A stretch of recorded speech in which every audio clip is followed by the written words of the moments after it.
Welcome back to the deep dive. I have to say, looking at the stack of research you've brought to the table today, Mhm. well, today feels like a bit of a special occasion. We are affectionately dubbing this edition the Funeral Channel Network broadcast. It does have a certain ring to it, doesn't it? Very niche, very, very specific. I'm not sure we're going to be beating out the major networks for primetime ratings with that title, but for the people who need this information, I think it's going to be a blockbuster. It really does. Look, I know what you're thinking. You're listening to this and you're thinking, okay, death and money.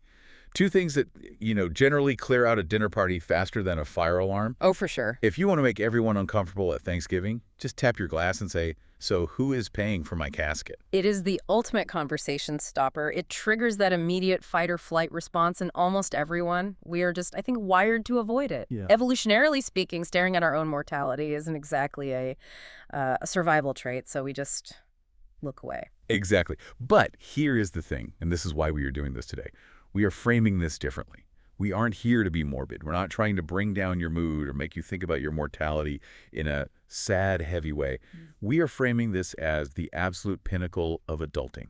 It really is. It is the final piece of the financial puzzle that so many smart, responsible people leave out. You have the retirement fund, the college fund, the rainy day fund, but the final farewell fund is often just missing. And that gap creates problem. It creates chaos. It's like building a beautiful house and forgetting to put a roof on it. Everything inside is great until the storm comes, and this is a storm that comes for everyone. So we are diving into the complex, often misunderstood, and surprisingly strategic world of funeral insurance. Yeah. And our mission today is very simple. We want to turn an emotional topic into a strategic financial discussion. We want to move from scary to smart. Precisely. The goal here is to prevent burden. That is the phrase I want everyone to keep in mind today. Preventing burden. Because when you strip away all the emotion and the cultural baggage, that's what this financial product is designed to do. It's a tool, just like a hammer or a spreadsheet. So to guide us through this, because let's be honest, the jargon here can get thick pretty fast, we are looking at a really comprehensive document. It's titled Securing the Final Farewell, a guide to funeral insurance. And here is the kicker. This is a 2026 guide. Right. And that date matters. It matters a lot. Why is that 2026 stamp so important for this conversation? Why couldn't we just look at a guide from, say, 5 years ago? Because the world of funerals and finance has changed rapidly just in the last few years. I mean, if you are looking at advice from 2020 or even 2023, you might be missing the mark on inflation, on modern practices, and frankly, on the specific economic environment we are living in right now. So the economy itself is a character in this story. The post-inflationary landscape of 2026 has changed the math entirely. We are dealing with today's money problems, high labor costs, specific inflation sectors. It all plays a role in why a funeral today costs significantly more than it did just a short time ago. You can't use 2020 math to solve a 2026 problem. And I think the source makes a brilliant distinction right at the top. It says funeral insurance isn't about predicting death. We aren't sitting here with crystal balls trying to guess the day or the hour. Not at all. It is about preventing financial chaos for the people you leave behind. I love that distinction. Chaos prevention. It's so much more active. It is about making sure that your passing doesn't trigger a bankruptcy or a family feud because nobody knows who is paying for the flowers.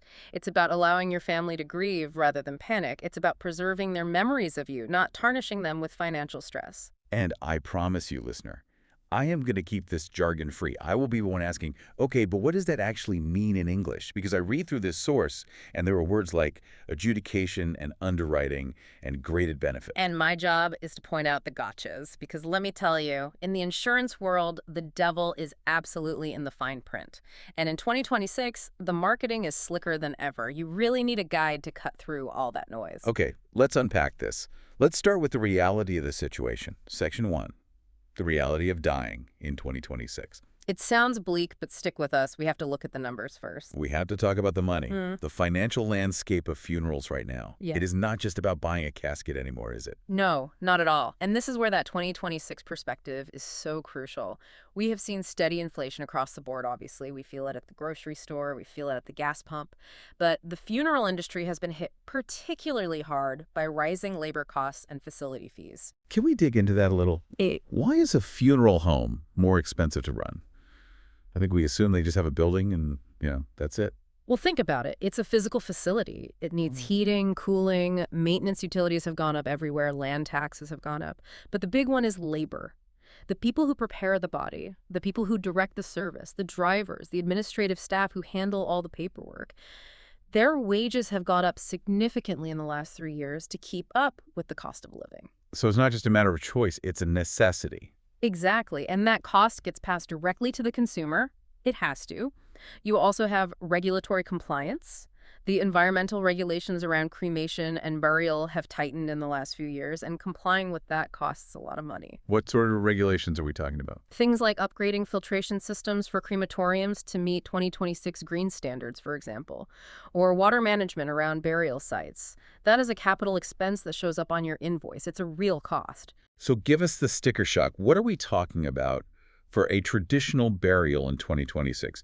A full traditional service? If you are looking at the full package, we're talking the viewing, the embalming, the hearse, the burial vault, the service itself, the flowers, the printed materials, you are commonly exceeding 5 figures. Over $10,000. Easily. I mean, $12,000, $15,000 is not uncommon in major metro areas, and that is often just the baseline. That doesn't necessarily include the headstone or the burial plot itself, which in some high-demand areas can be another significant expense. Just the plot of land. I've seen cemetery plots in premium locations go for $5,000 alone just for the dirt before anything else happens. That is a lot of money to come up with on a Tuesday afternoon because something sudden happened. It is a massive shock to the system. Most Americans do not have $15,000 sitting in a checking account just in case. They might have it in a 401k or in home equity, but they don't have it in cash. And you can't pay a funeral director with home equity. They need liquid funds. And that brings us to the part that really caught my eye in the source material. The hidden costs. Yes. The ancillary costs. This is what gets people every time. This is what I wanted to ask about, because we think about the invoice from the funeral home. We think, okay, I have insurance for the funeral. But that isn't the whole bill, is it? Not by a long shot. No. The funeral home invoice is maybe, 70% of the reality? The source highlights this beautifully. It lists things like travel for family members. Let's talk about that for a second. Yeah. Because in 2026, families are more spread out than ever before. Exactly. You might have kids in California, parents in Florida, siblings in New York. If something happens, everyone drops everything to fly. Have you looked at last-minute airfare prices lately? It's painful. It's thousands of dollars just to get one person across the country. You are talking thousands of dollars just in logistics. Then you have hotels, rental cars, meals, and when you are grieving, you aren't meal repping. You're ordering out. You're eating at restaurants. That adds up so fast over the course of a week. And time off work. Yeah. That's a huge one. That is a huge hidden cost. Yeah. Not everyone has paid bereavement leave. And even if they do, it might only be 3 days. But settling an estate, cleaning out a house, organizing a memorial, that takes weeks. Right. So if your primary earner is taking 2 weeks off, unpaid, to handle an estate, that is a direct financial hit to the surviving family. It's lost income right when they're most vulnerable. And then there are all the bureaucratic costs. The little things. Oh, the death by 1,000 paper cuts, financially speaking. Death certificates.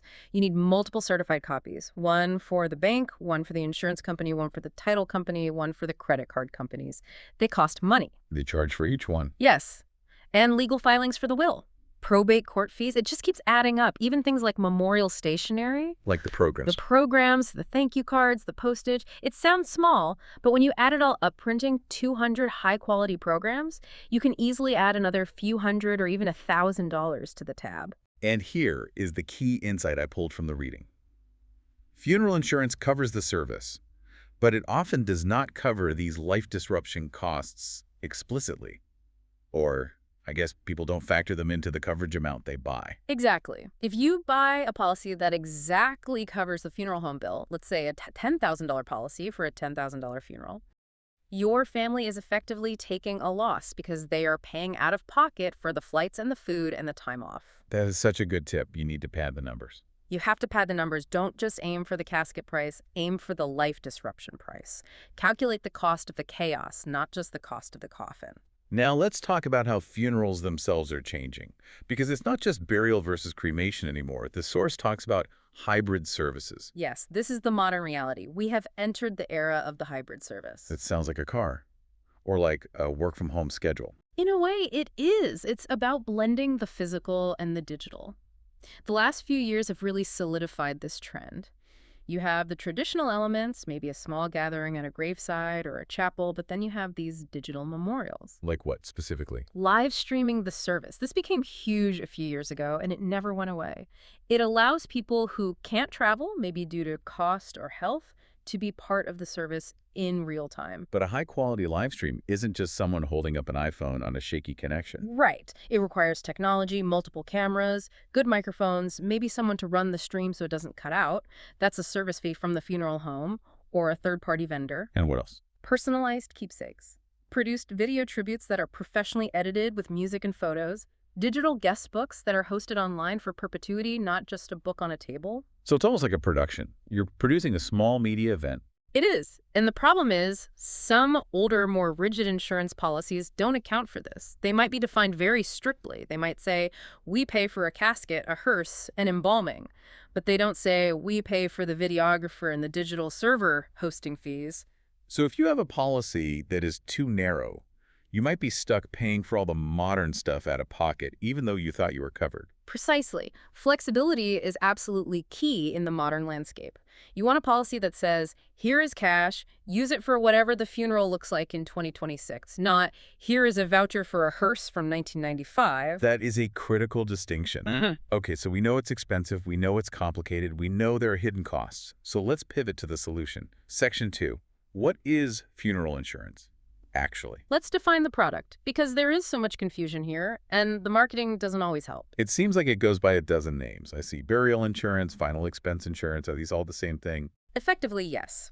The source notes that the terms are used somewhat interchangeably across the industry, but the core mechanism is the same. It is technically a form of life insurance. Okay, so it is life insurance, not some weird separate legal entity. It is a life insurance contract, Yeah. but it has a very, very specific job description. Okay, explain that. What's the job? Regular life insurance, like a big term policy, is like a Swiss Army knife. It can do a lot of things. It can replace income for your family for 20 years. It can pay off a mortgage. It can fund a college education. Funeral insurance is more like a screwdriver. It has one job. It has one job, providing a death benefit to pay for end-of-life expenses. That's it. So here is the million-dollar question, or I guess in this case, the $10,000 question. Yeah. If I already have life insurance, why on earth do I need this? This is the life insurance confusion that the guide talks about, and it is the most common objection I hear. People say, I have a $500,000 policy through my work, or I have a big term policy I bought years ago. Right. Why pay for another policy? Why double up? It seems redundant. The answer is one word: liquidity. Liquidity, meaning access to cash. Or, if you want another word, speed. Okay.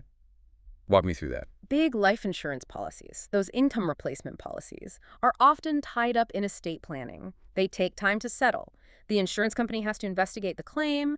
They need to get the official death certificate. They need to confirm the beneficiaries. And that takes time. And if the death was within the contestability period, which is usually the first 2 years of the policy, they might audit all the medical records to make sure you didn't lie on the application.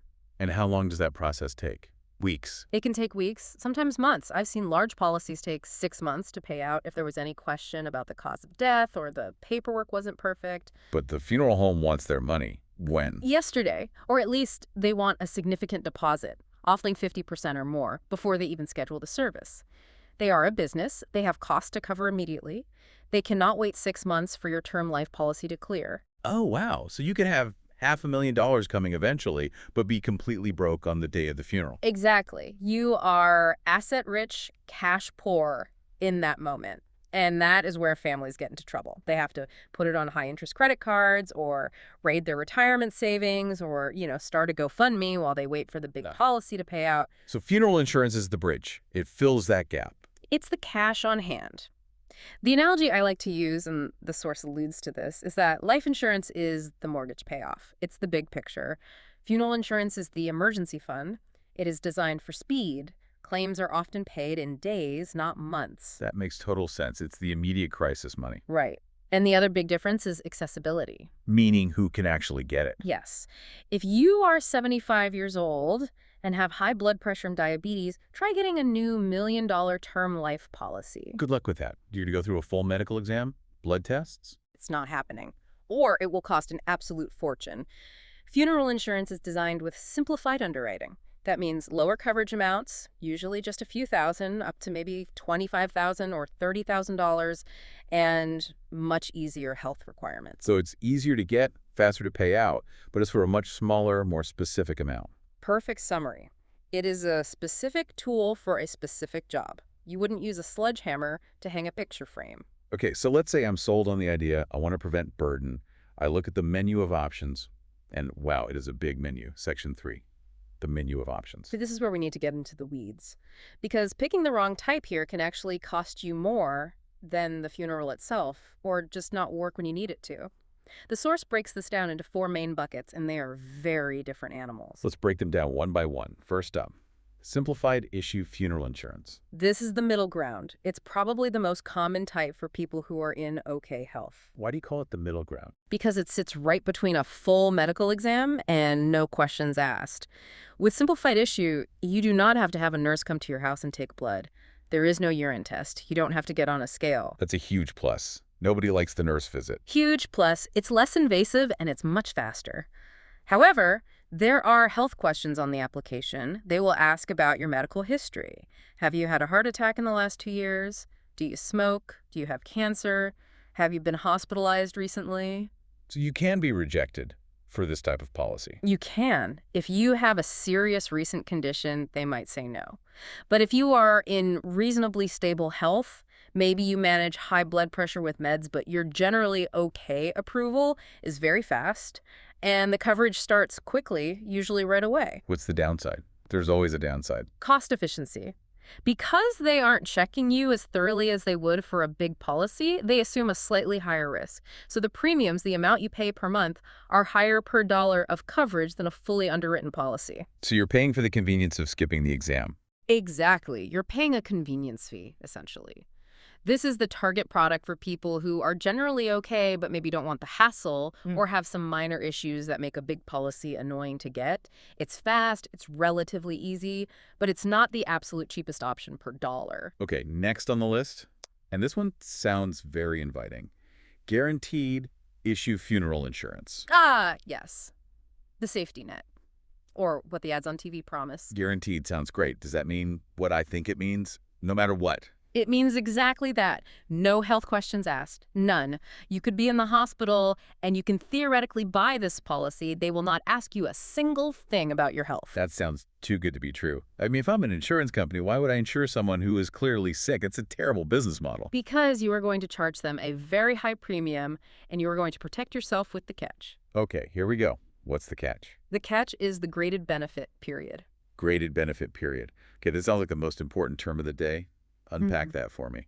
This is absolutely crucial. If you buy a guaranteed issue policy, you are usually not fully covered on day 1 for natural death. There is a waiting period, typically 2 to 3 years. 2 to 3 years. Yes. So let's play out a scenario. Let's say Bob buys a $10,000 policy on Monday because he knows his health is failing. He pays his first premium. 6 months later, Bob passes away from natural causes. Does Bob's family get the $10,000? No. What do they get? Anything. Usually they just get the premiums Bob paid back, maybe with a little bit of interest, like 10%. Basically, it's just a refund. The insurance company says, we aren't taking the risk on you dying immediately from a pre-existing condition. So for the first 2 or 3 years, it's basically a savings account with a terrible interest rate. Effectively, yes. Yeah. But here's the flip side. Once Bob survives that 2 or 3 year period, then the full $10,000 death benefit kicks in. After that waiting period, he's fully covered. Wow. That is a massive detail that could really hurt a family. It is the most important detail. These policies are heavily marketed in 2026. You see the ads on TV late at night. No health questions, acceptance guaranteed, ages 50 to 85. But they say graded benefit in very small letters at the bottom of the screen. So who should actually buy this? It sounds like a bad deal for most people. It's for people who absolutely cannot qualify for anything else. If you have a serious terminal illness, or you have had a very recent heart attack or a very complicated medical history, this might be your only option. It's a last resort. But don't buy this if you are healthy just because you are lazy and don't want to answer a few health questions. Exactly. If you are healthy, you are overpaying massively and taking a huge risk on that waiting period for no reason. If you can qualify for simplified issue, always, always take that over-guaranteed issue. That is such solid advice. Okay, option number 3. Pre-need funeral insurance. The locked-in plan. This is when you go to the funeral home directly, right? You plan it all out with them. Correct. You sit down with the funeral director. It's a very tangible process. You walk through the showroom. You pick the casket. I like the mahogany one. You pick the songs. You pick the flowers. And you sign a contract to pay for that specific plan, often with a price guarantee. The pros here seem obvious. It relieves decision fatigue for the family. It's a huge pro. Your family doesn't have to guess what you wanted. They don't have to argue over whether Dad wanted the oak or the pine. It's all done. Dad picked the blue casket. Done. It takes the emotional burden of choice completely off their shoulders during a terrible time. That really is a gift to the family. Yeah. But I feel like there is a but coming, a big one. There is a but. The con is flexibility, or rather zero flexibility. What if I move? What if I retire and move across the country? That's the problem. We live in a mobile society.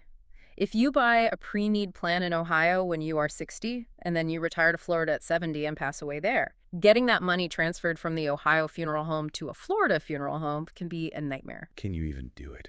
Is it possible? Sometimes yes, but often with fees or losses.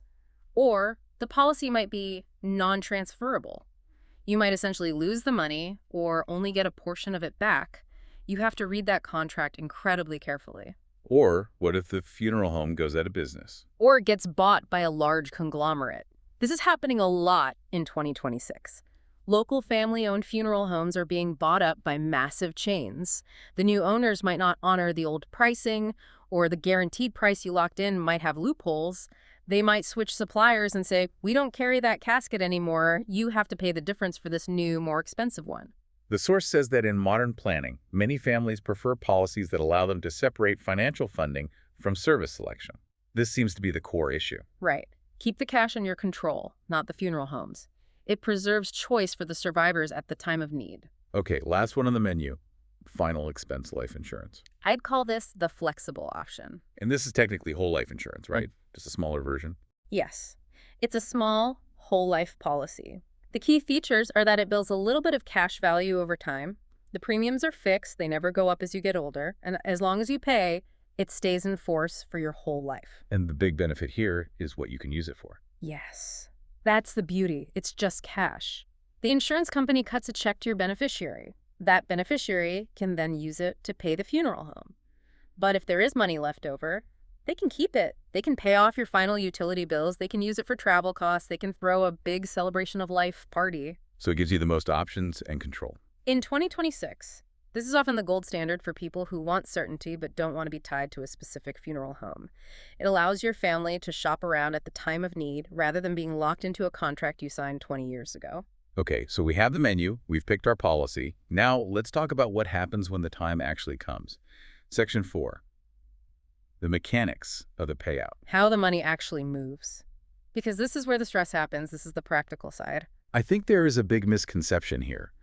I always kind of assume the insurance company sends the check directly to the funeral director.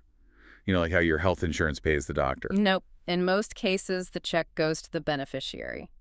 The person you named on the policy? Your daughter, your spouse, your brother, whoever you designated. And this brings up what the source calls the responsibility factor. It does. Because legally, once that money hits the beneficiary's bank account, it is their money. So if I name my nephew, and he decides he'd rather go to Cabo than pay for my burial. Your nephew is going to enjoy Cabo, and your family is stuck with the funeral bill.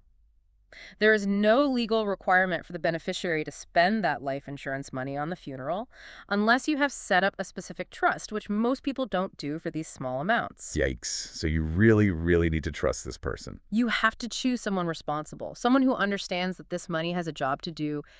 It's not a windfall. Don't just pick your favorite relative. Pick the most organized one. Pick the one who steps up in a crisis. Now, let's go back to that timing gap we teased earlier. Even with fast insurance, there is a lag. It's not instant. There is. Let's say you pass away on a Friday. The family is grieving over the weekend. They find the paperwork and call the insurance company on Monday. The insurance company says, okay, we're very sorry for your loss. Please send us a certified copy of the death certificate. And how long does that take to get? Well, the doctor or coroner has to sign off. Then it goes to the county vital records office. It might take maybe 10 days, depending on their workload, to get the official certified copies. Okay, so we are already a week out, best case. Then you mail it or upload it. The insurance company processes it, maybe another few days. Best case scenario, you might get a check in 2 weeks. But the funeral's usually within a week of the death. Exactly. Right. And the funeral home wants a deposit now. They have to buy the casket. They have to pay the staff to prepare the body. They need to reserve the chapel. So what do families do in that 2-week gap? This is the stress point. Families often have to front the money. They put $5,000 on a Visa card, knowing the insurance check is coming to pay it off. But if you don't have a credit card with that kind of limit, or if your savings are low? You are in a real bind. This is why some funeral homes offer what is called an assignment. What's that? How does that work? Basically, the beneficiary signs a legal form at the funeral home that tells the insurance company, look, don't send the money to me. Send the first $10,000 directly to the funeral home to pay this bill, and then if there's anything left, send that to me. That's smart.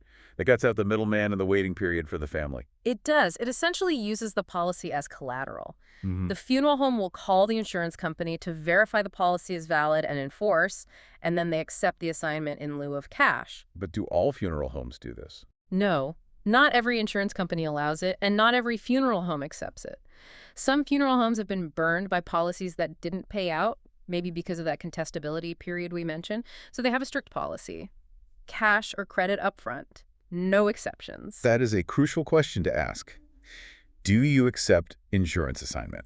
Write that down, listeners. Ask the funeral home that question before you have them move the body there.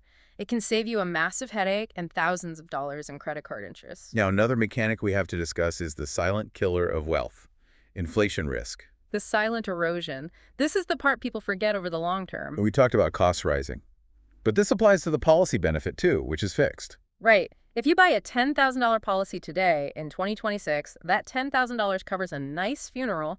You're all set. But what if I live another 20 years? What if I'm healthy and live to be 100? In 2046, that $10,000 might only cover a basic cremation and a very simple memorial service. The purchasing power has been cut in half, or worse.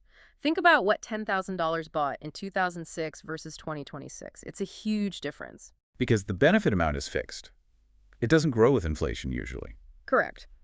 Unless you have a specific inflation rider, which is rare and expensive for these types of policies, your $10,000 is always $10,000. But the cost of a funeral is a moving target. So what is the strategy there? How do we future-proof this? Some families overinsure slightly. You mean buy more coverage than you need today? Exactly. If the funeral costs $10,000 today, maybe you bought a $15,000 policy. That extra $5,000 is your buffer against 20 years of inflation. It ensures that the policy will still be enough to cover everything down the road. That is really smart. It's forward thinking. And any leftover money can go to the beneficiary anyway. It's necessary. Otherwise, your kids are going to be making up the difference. You don't want to leave a partial gift. You want to cover the whole thing. Okay, let's move to Section 5. Strategy, pitfalls, and the emotional side. Because this is where the rubber meets the road. This is about making it work in real life. The don't do this list. Every agent has seen these mistakes. Give me the top pitfalls. What do people mess up the most? Number one, without a doubt. Thinking coverage is immediate when it isn't. We talked about the graded benefit. Do not ignore that. Do not buy a policy and assume you are covered tomorrow unless you have read the fine print and confirmed it with the agent in plain language. Check. Ask about the waiting period. Number two, naming a beneficiary who doesn't know about the policy. Oh, that happens. People just don't tell them. All the time. Mom buys a policy, she's very responsible, puts it in a shoebox in the back of her closet, names her son, and then never tells him. She passes away. The son pays for the funeral out of his savings, struggles, stresses out. 5 years later, he is cleaning out the attic and finds the policy. No way. By then, it's too late. It might be. Or worse, the policy lapses or the company absorbs the funds because nobody knew to claim it within the required time frame. Communication is as important as the check. So you have to have a conversation. Tell your people where the policy is. Give them a copy. Give them the company's phone number. Make it easy for them. And what's the third big mistake? Failing to update the policy after life changes. You name your spouse as the beneficiary. Your spouse passes away. You're grieving, you're overwhelmed. You forget to update the policy. Then you pass away. What happens to the money then? Now the money is designated to go to your deceased spouse's estate, which is closed, so it goes into probate legal hell. A judge has to decide where the money goes. It takes months. Legal fees are deducted from the payout. It completely defeats the whole purpose of fast cash. A total nightmare. An avoidable nightmare. Update your beneficiaries after every major life event: death, divorce, marriage. It takes 10 minutes and saves months of agony. So let's talk strategy. The expert strategy in 2026, according to the source, seems to be the layered approach. Yes, don't look for one magic bullet product that does everything. Use layers of protection. What does a good layered approach look like? So maybe you have a small $15,000 final expense policy for the immediate cash, for the funeral costs. That's your emergency fund. It pays out fast. Layer one. Then maybe you have a larger term life policy to pay off the mortgage for your spouse. That takes a few months to pay out, but that's okay because the mortgage isn't due immediately in full. That's layer two. And then you have some regular savings for the reception and the travel costs. Layer three. So they all work together. Each one has a different job. Exactly. It's a portfolio, not a single product. Each tool does a specific job at a specific time. Now, I want to touch on the modern memorial planning again. The source mentioned something interesting about shifting the focus from the payment to the tribute. Yes, this shifts from the money to the meaning. Because at the end of the day, we aren't just paying for a box to go in the ground. We are paying to say goodbye. We are paying to honor a life. Right, and families today value choice. They don't want the package A or package B from the funeral home wall. They want to create something unique and personal. And the source mentions resources like the funeral program site. What is that an example of? Yes, that is a great example of where the industry is going.